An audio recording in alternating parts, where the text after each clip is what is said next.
Padahal kamu sama, punya tangan, punya kaki, punya pikiran, tangannya juga dua, telinganya juga dua, matanya juga dua. Pemberian Tuhan hampir sama kalau disamakan secara fisik. Tapi mengapa kok mereka punya banyak, kita tidak?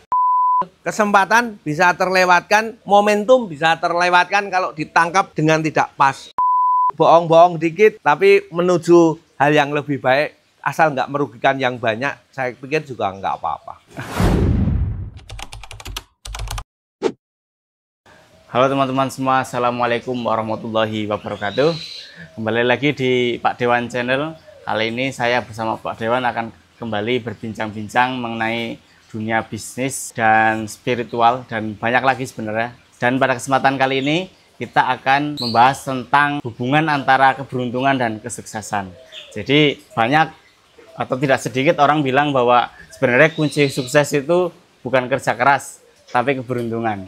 Tapi apakah iya demikian? Mari kita dengar bagaimana pendapat Bapak mengenai hal itu.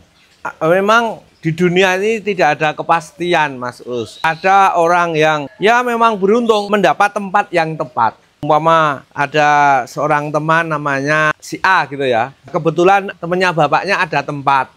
Ada tempat, dia bangun tempat dan butuh orang yang menempati, tetapi belum dapat. Belum dapat orang yang mau menempati itu siapa, yang masih mahasiswa sehingga bisa kerasan, bisa menemani anaknya, bisa diajak bantu-bantu. Nah, ini ada orang yang dari jauh, bapaknya teman SMA, datang, anakku nyari tempat. Wah, aku juga baru nyari seperti itu. Nah, itu kan juga keberuntungan. Anaknya pengen dapat tempat, yang punya tempat nyari orang yang pas. Jadi kadang-kadang di dunia itu juga nggak bisa diatur begini, nggak bisa. Ada keberuntungan yang memang ya kalau bahasa agama ya qadarullah gitu ya. Nah, itu tetap juga ada, kita nggak bisa semua merencanakan itu juga. Tapi kalau mungkin sudah direncanakan dan ada kebetulan qadarullah, itu gimana ya kalau qadarullah sama direncanakan itu Makin menjadi-jadi. Makin menjadi-jadi. Nah, kebetulan anaknya juga cocok, dia juga bisa melayani. Nah, akhirnya malah berkembang, sudah kosnya murah, dapat pekerjaan, dapat uang. Nah, itu ditiru juga sulit. Apakah terus teman yang kedua datang, dia akan mendapatkan kesempatan yang sama? Nah, tempatnya sudah nggak ada, sudah ditempati semua, sudah penuh. Nah, ini ada kaitannya dengan momentum. Kadang-kadang momentumnya itu sudah hilang atau masih. Jadi ya memang ketika ada yang bilang bahwa keberhasilan atau kesuksesan itu ya salah satu kuncinya adalah keberuntungan, itu sesuatu hal yang memang tidak bisa dibantah gitu ya Pak. Ya. Cuman ketika kita hanya mendasarkan itu pada keberuntungan saja, istilahnya ketika ada momentum tidak disambut ya nggak akan ada keberhasilan itu. Betul. Walaupun si bapaknya ini sudah ngerembuk, anakku ingin sekolah di Jogja, dapat kos-kosan yang murah, oke. Tapi kan tetap ada manusiawinya, ada yang mengucapkan terima kasih, ya anaknya harus diajari begini biar baik. Bagaimana anaknya juga bukan hanya dari yang punya tempat, tapi si pemiliknya, si anaknya ini juga harus diajari bagaimana bisa klop. Memang ya klop sendiri itu ada, bahasanya itu nyekrup. Nyekrup alami itu ada, tapi tetap harus sering dikasih gemuk, dikasih oli, biar nyekrupnya lebih banter. Jadi istilahnya betapapun ada keberuntungan itu, ya kita sebagai istilahnya sebagai manusia yang qadarullah, artinya kan itu memang di luar kuasa kita gitu. Ya. Tapi istilahnya kita sebagai manusia harus senantiasa menyiapkan diri kita untuk menyambut itu. Betul, menyiapkan dan mencari terobosan. Kalau bahasa saya kemarin mencari mutiara. Nah, wah ini kok bapaknya punya konten, coba tak lihat lagi, tak hidupkan, tak pelajari. Coba tak bikinkan yang bagus. Nah, itu kan juga kadang-kadang di luar pemikirannya pemilik. Wah, kok cocok loh, kamu kok pinter ternyata bisa. Kembangkan, datanglah kabul.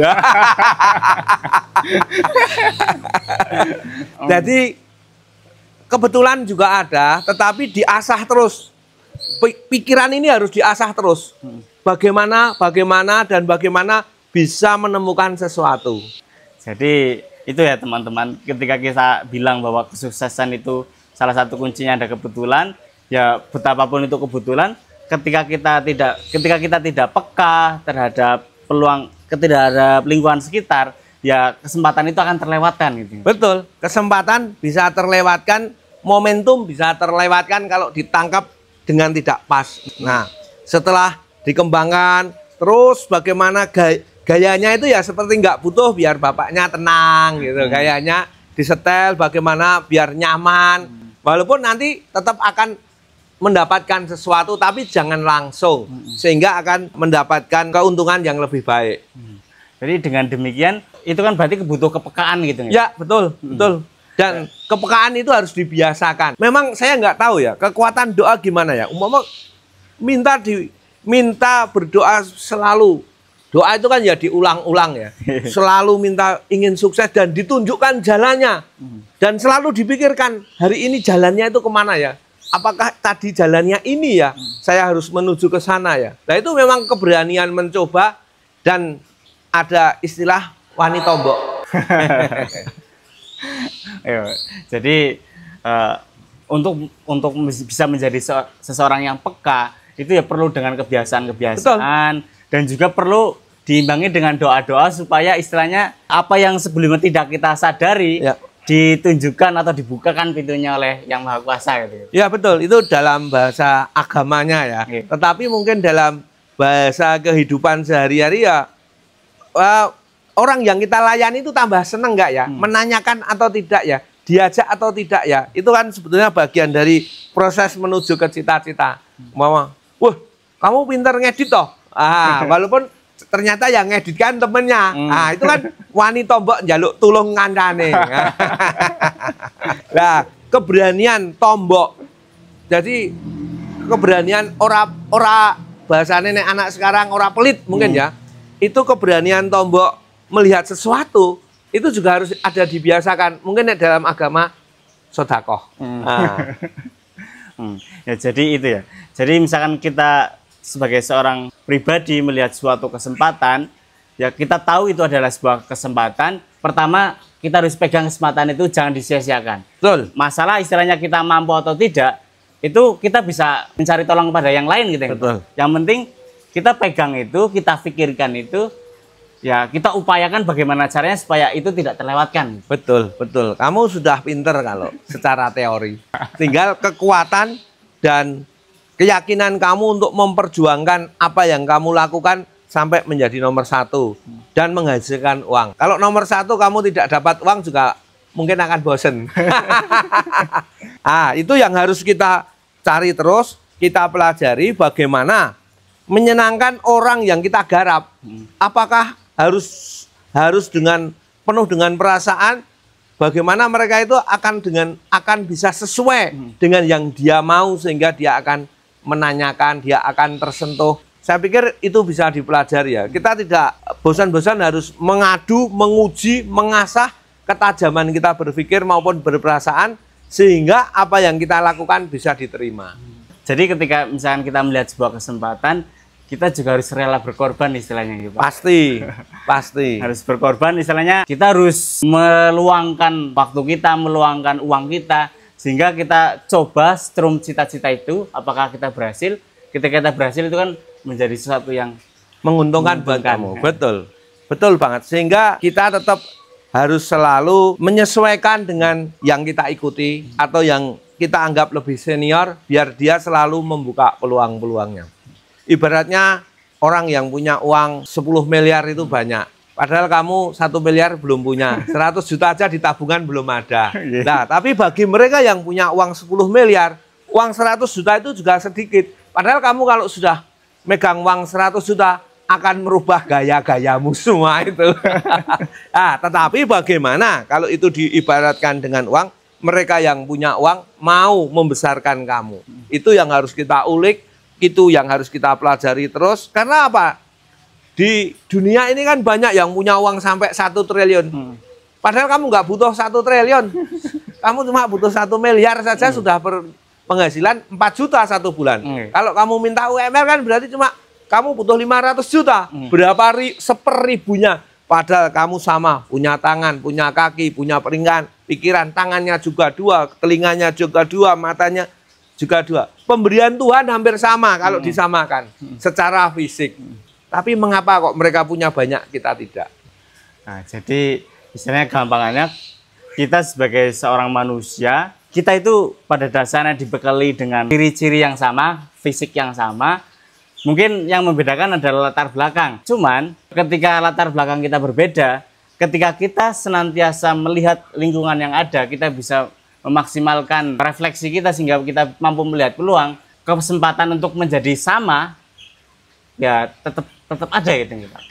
Ya, tetap ada kalau kamu mau melakukan banyak hal yang sama dengan yang kamu tiru. Umpama kamu bikin podcast banyak yang sama dengan mereka, yang penontonnya banyak, mungkin juga harus banyak yang sama. Mungkin gambarnya, mungkin alat-alatnya, mungkin tamu yang diundang, mungkin waktunya, mungkin pengalamannya, mungkin ketokohannya. Lah, semua kalah jauh kok minta sama.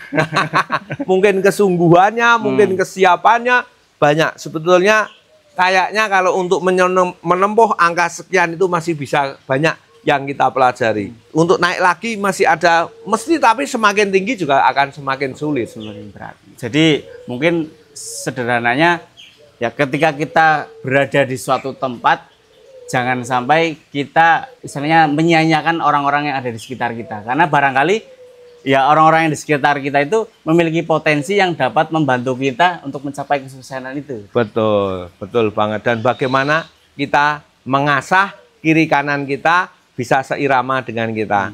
Oke, betul Mas Rian? Ini Mas Rian teman saya di belakang sana. Ya, sama halnya sekarang saya sedang mencoba untuk bisa menghidupkan kembali konten Pak Dewan ini gitu. Andai kata misalkan dulu saya kurang peka, kurang perhatian terhadap lingkungan sekitar saya, di mana di situ ada Kabul yang pinter ngedit, ya mungkin kesempatan ini nggak akan terhitung ya Pak, terrealisasi. Nggak mungkin terrealisasi, sudah konten saya udah tidur bertahun-tahun. Tapi kan begitu Mas Uus bilang, Pak Wawan punya konten, kamu ngelihat, terus kamu bikin, terus kamu bikin lagi pendek, wah kok bisa? Nah, itu seperti kalau saya di kebun ini lama nggak dirawat ya, karena babe punya keasikan tempat yang baru, saya rawat, wah ini kok masih banyak yang harus bisa kita benahi, kita bikin bagus yang tadinya agak kelompatan. Nah, jadi ketika kita berada di suatu lingkungan, kita lihat orang-orang yang ada di sekitar kita, kita perhatikan mereka, kita lihat potensi mereka. Dan sangat beruntung ya Pak, ketika di lingkungan kita ada orang yang sukses. Dan betapapun ketika kita memang ingin menjadi orang yang sukses juga, ya kita harus mau untuk mendekati dan membuat orang yang sukses itu senang gitu. Betul, betul. Kamu pinter. Jadi istilahnya alangkah disayangkannya ketika misalkan di lingkungan sekitar kita ada satu orang yang sukses, kok kita tidak memposisikan diri supaya kita bisa dekat dengan orang itu. Betul. Ibadat orang sukses itu gadis yang cantik. Gadis yang cantik itu mesti ada yang mampu menaklukkan. Tapi saya nggak tahu siapa yang mampu menaklukkan dan siapa yang diajak tersenyum. Ya. Jadi itu teman-teman, misalkan di lingkungan sekitar teman-teman itu ada orang-orang tertentu, pertama jangan abaikan mereka. Siapa tahu dengan bantuan mereka, dengan kapasitas mereka, itu bisa menjadi batu loncatan kita untuk kita menjadi seseorang yang sukses. Dan pastikan juga teman-teman, ketika misalkan di lingkungan sekitar kita ada yang sukses, ya gimana cara kita untuk bisa dekat dengan dia. Goroh-goroh sedikit itu nggak apa-apa, yang penting jangan nyuri. Ya itu, karena ketika ada orang sudah mencuri itu ya istilahnya sudah jatuh gitu. Jatuh, tapi kalau cuma bohong-bohong, kadang-kadang kan orang yang sukses juga kalau diajak rembukan juga sulit. Tapi kalau tahu bohong-bohong dikit, tapi menuju hal yang lebih baik, asal nggak merugikan yang banyak, saya pikir juga nggak apa-apa. Bohong loh. Bohong itu apa ya? Bohong itu kan bercerita lucu tapi tidak yang sesungguhnya. Tapi jangan sering sekali. Jadi istilahnya mungkin gambarnya gini. Ada orang yang bilang bahwa bohong itu nggak apa-apa. Yang penting jangan menipu. Betul, menipu jangan, bohong nggak apa-apa. Tapi ini nggak bener loh ya. Ini guyonnya Mas Uus ya, bohong. Tapi kadang-kadang umpama kita sampaikan semua dengan kejujuran itu juga orang belum tentu siap menerima apa adanya loh. Tapi kadang dia bisa menerima dalam waktu yang lama. Oh sebetulnya begini. Karena kalau saya sampaikan yang sesungguhnya, kamu juga belum tentu menerima. Karena apa? Orang itu kan juga pikirannya cuma sekian toh. Oh cuma dua tangan. Isinya kan sama. Keluasan mereka berpikir kan juga belum tentu siap toh. Mungkin dia siap karena dia biasa saja. Tapi sebetulnya kan juga kadang-kadang kaget. Jadi tidak selamanya kita harus menyampaikan segala sesuatu itu apa adanya gitu, Pak. Karena kita harus juga melihat dan menakar siapa orang yang kita hadapi gitu. Betul. Apakah dia siap dengan pernyataan kita yang jujur walaupun tanpa tendensi apa-apa? Karena misalkan kita ungkapkan apa adanya ya mungkin bisa marah, gitu. Dia marah karena dia tidak siap. Kalau dia pas posisi siap, saya pikir nggak apa-apa. Kadang-kadang kan orang dikatakan apa saja juga tidak apa-apa di saat momentumnya tepat. Di saat ngomong kadang-kadang momentumnya kita tidak tepat. Lagi-lagi soal momentum ya teman-teman. Jadi momentum itu adalah sesuatu yang di luar kendali kita. Cuman bagaimana cara kita bisa menyikapi itu benar-benar ada di tangan kita. Jadi momentum itu datang tanpa diundang, tetapi kesiapan kita menyambut momentum itu adalah persiapan yang bisa kita persiapkan. Mungkin kata-kata terakhir Pak Dewan untuk teman-teman di sana. Momentum harus selalu kita cari dan selalu kita gali sehingga momentum itu akan pas dengan kita. Dan ketika momentum disambut dengan kesiapan, itu adalah sama dengan kesuksesan. Ini Pak Dewan. Betul. Oke. Demikian tadi obrolan singkat kita pada kesempatan kali ini. Kita akan kembali lagi dalam konten-konten seru lainnya. Dan dari saya kurang lebihnya mohon maaf. Wassalamualaikum warahmatullahi wabarakatuh. See you.